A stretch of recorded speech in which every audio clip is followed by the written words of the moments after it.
celebrating the power of possibility. I'm Adrienne Simpson-Brown, and I think anything is possible.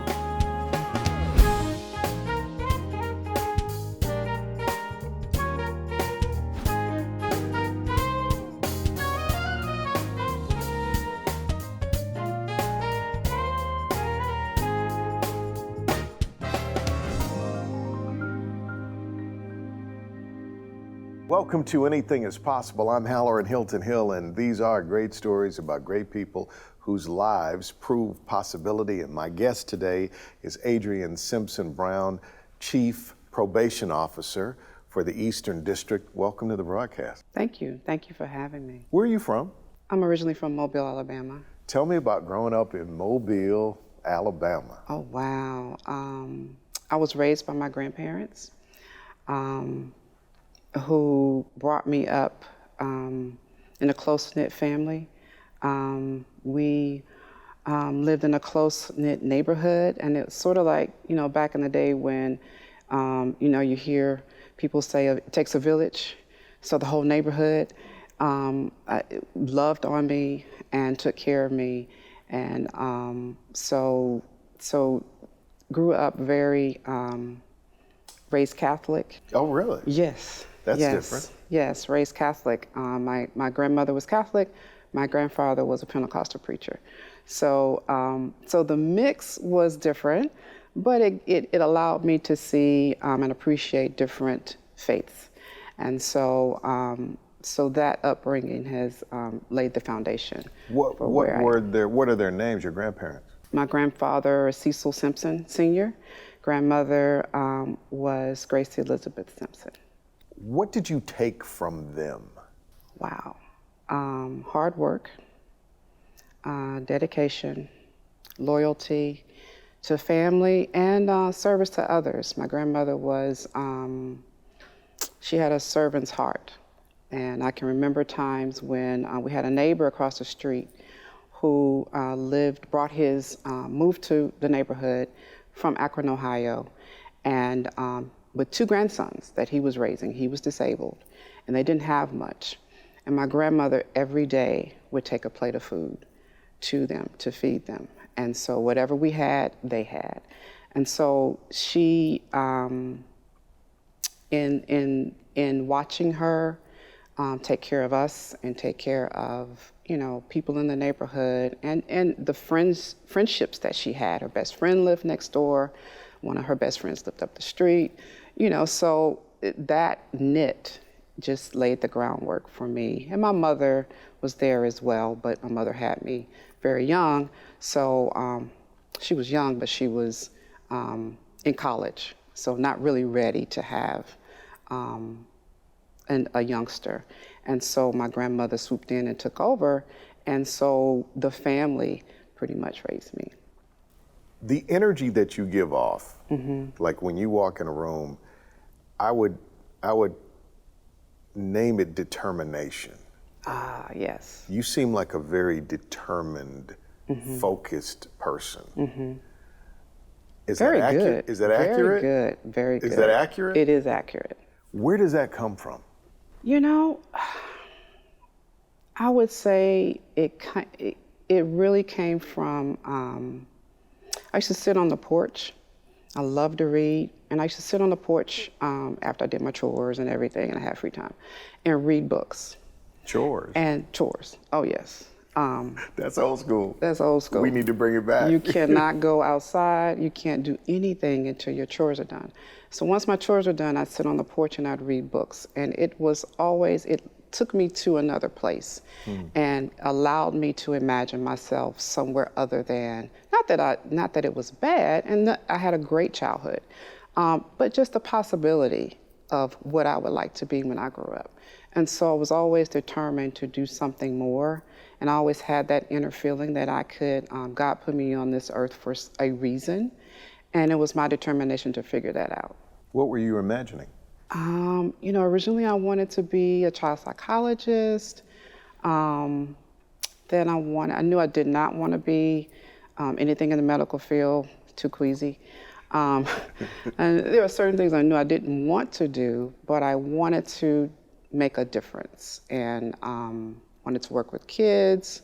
And so eventually I came into, kind of fell into criminal justice. Which we will get to in just a moment. But you know what I find amazing doing this work, which I love to do, Adrienne, is this: how people arrive at a space where it's safe to imagine possibility.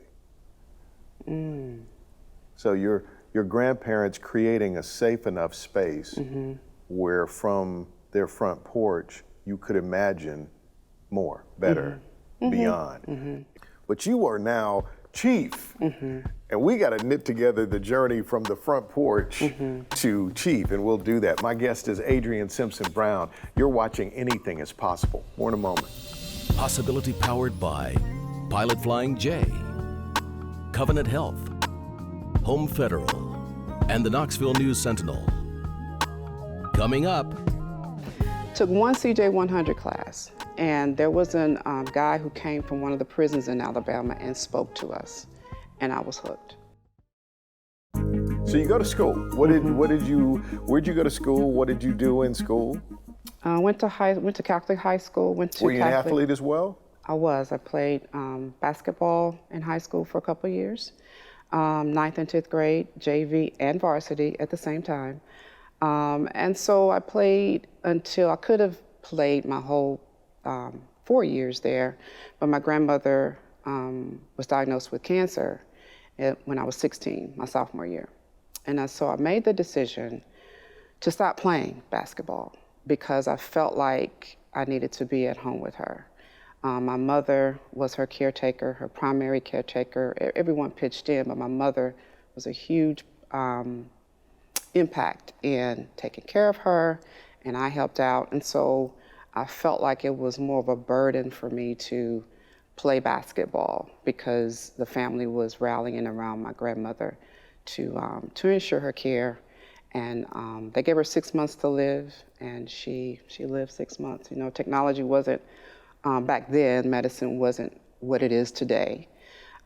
So she passed away when I was 16. And so that... How did that impact you? Oh my gosh, it was huge. You know, you hear those families where the matriarch of the family keeps the family together, and she was our matriarch. She was our glue, and we were all devastated by her passing, and because she had so much life and so much to give, and so it was one of those situations where I had to make my mind up, like, okay, you know, what am I going to do? Determination. I'm going to keep doing what she would have me do. And were you making that decision based on fulfilling the promise that she saw in you? Yes, and the promise I saw in myself too. And just knowing that, you know, not only her, I was blessed enough to see her mother, my great-grandmother, and my great-grandmother's mother. So my great-grandmother, so my grandmother, my great-grandmother, and my great-great-grandmother. So 3 generations in the family. They would come visit on the weekends. So you got to be around all of them? Yes. Good gracious. And here's stories from back in the day when they were domestics and stuff. So it gave me a great appreciation. It probably gives you a great sense of self. You know who you are. Exactly. My grandfather used to always say, remember who you are. Remember what your name is. So you finish high school, you go to the University of Alabama. Yes. Which in a home with somebody that went to the Ohio State University has to be a problem. How many times do I have to hear that? What was it like at Alabama, and how did you find your way into criminal justice? Alabama was, it was a good place. I had a great time at Alabama. You know, probably the most fulfilling thing about being at Alabama was I received my degree in the very building that George Wallace stood in. So that was fulfilling in and of itself. Formed some great relationships and long-term friendships at Alabama. And so I fell into criminal justice. I took I started off as a major in psychology. Thought I wanted to be a psychologist.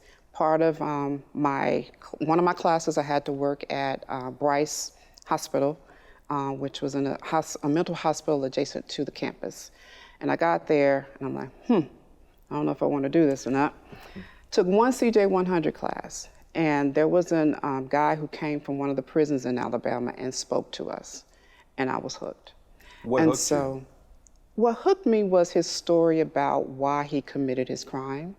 And so it dawned on me that, people commit crimes.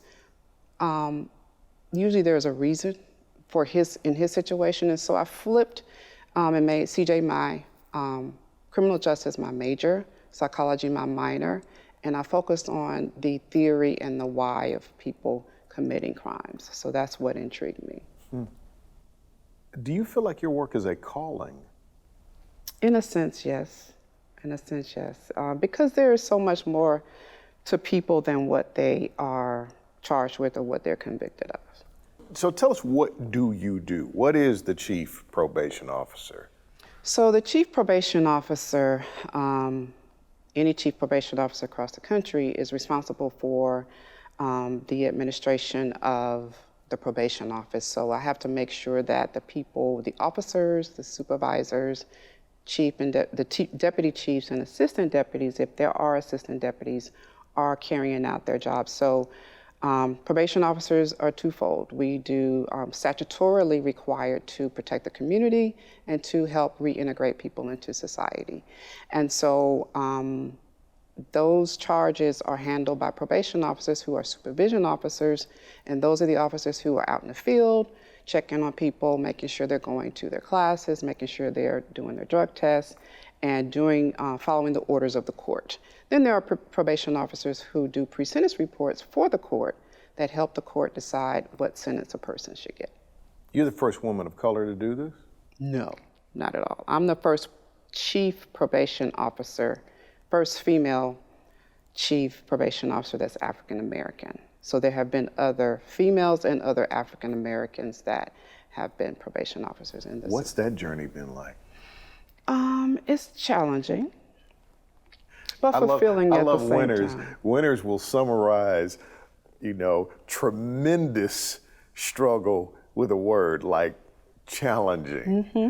You didn't get from there to here by accident. No, it is a journey of failures, a journey of lessons. And, with everything that happens, I always ask myself, I try to see, what is God trying to teach me in this moment? What is it that I can get, as bad as it might feel? What is he trying to teach me, and where is he trying to lead me? And that's Who taught you to think that way? It goes back to my family. It really goes back to my mother. I'm not talked much about my mother, but my mother's, we're very close now. Comes from my mother, from my grandmother, my grandfather. God is always in control, and he used to always tell me that. And so I try to find some piece of positivity in any negativity. And, as bad as things, I'm like, okay, so you know what? We're still blessed. I'm still blessed. Oh, we'll get a break. When we come back, then this sets the stage for what God has taught you about life, about love, about leadership. So we'll get to that in just a moment. Okay. You're watching Anything is Possible. More in a moment.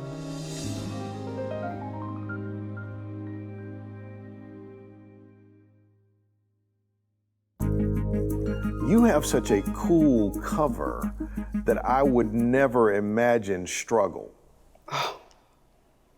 That is something. This is what my read is, and forgive me for, I'm not trying to read you, but forgive me for this. When you said you knew your great-great-grandmother, it feels more like my feet are solid on the ground. And I'm representing for generations. I feel that. The next thing that I feel is, and correct me if I'm wrong about this, I'm a woman of color,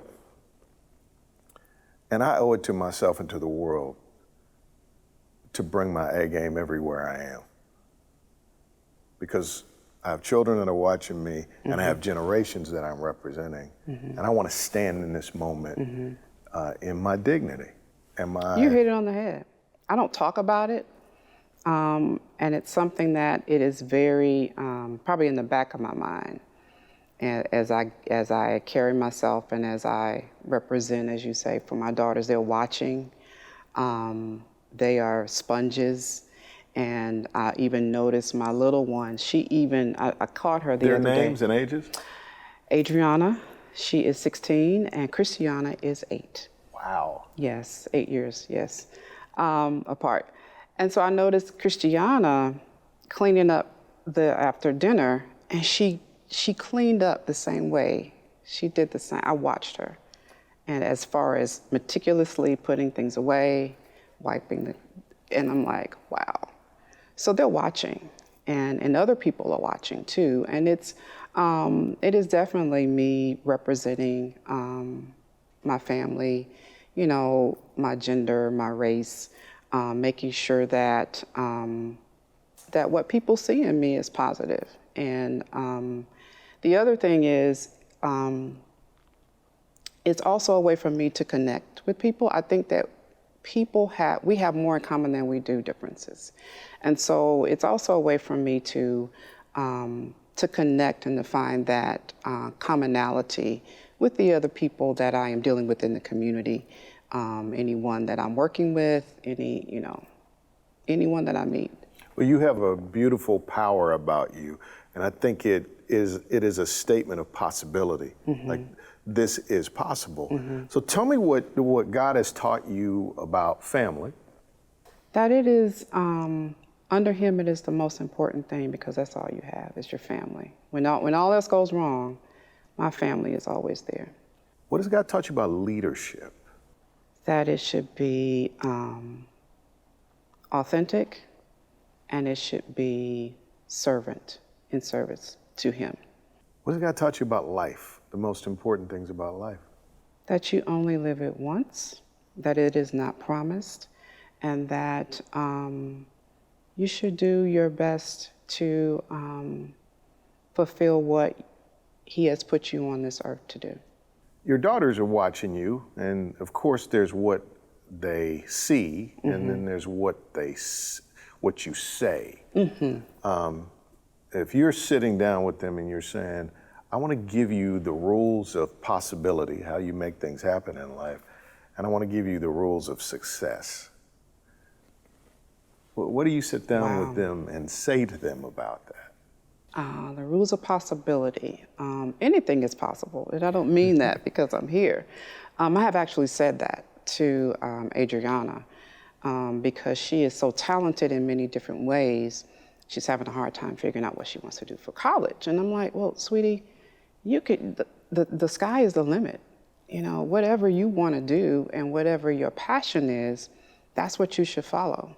And I told her, and the rules for success for me are, don't chase money, because money is not going to make you happy. It'll buy you a whole lot of things, nice things, but follow your passion and your heart, and you know, your living will come once it is there for you, and you're working your passion and what it is that you really are put here to do. All that other stuff will work out. Let's close by having you talk about your love for God. Oh, wow. Yeah, I've talked about Him a lot. Well, it is something that grounds me. Since I was little, grew up Catholic, and that foundation is what, and the relationships I formed in, quite frankly, K through 8, elementary school. I still am friends with some of those same people, you know, almost 40 years later. So it grounds me, and it keeps me focused on staying humble. I didn't get here by myself. Humbleness is what keeps me grounded, and He keeps me, you know, making sure that I'm doing the work that I'm here to do. Do you have a favorite verse or favorite prayer? I would say, and it's not necessarily a favorite verse. It is probably a piece of a song. And it is just, lead me, guide me in the way you would have me go. And that's just what I, every day, order my steps in your word. Do you feel God's presence, and do you feel the power of being led? Yes. Mm-hmm. Isn't that a great feeling, that It is. to feel that? I don't know how you experience it, but I feel it right in the center of my chest. I get this pressure, and it's like, now say this or do that or go this way. And sometimes when I do that and then it works out according to Right. the way he had it planned out for me, it's so satisfying. Yeah, and it's also for me, sometimes what I think is right is not what he thinks is right. You know, the answer to my prayer is not necessarily what I want it to be, if that makes any sense. Makes a lot of sense. The answer to my prayer is totally different. And I have to have, my faith comes in following what he's laid out for me. I think it should be this way, but he said, no, this is where you're going. You know, what I found is that when you go his way, anything's possible. That's right. That is so true. Adrienne Simpson-Brown, thank you for being with us today. Thank you for having me. It's been a pleasure.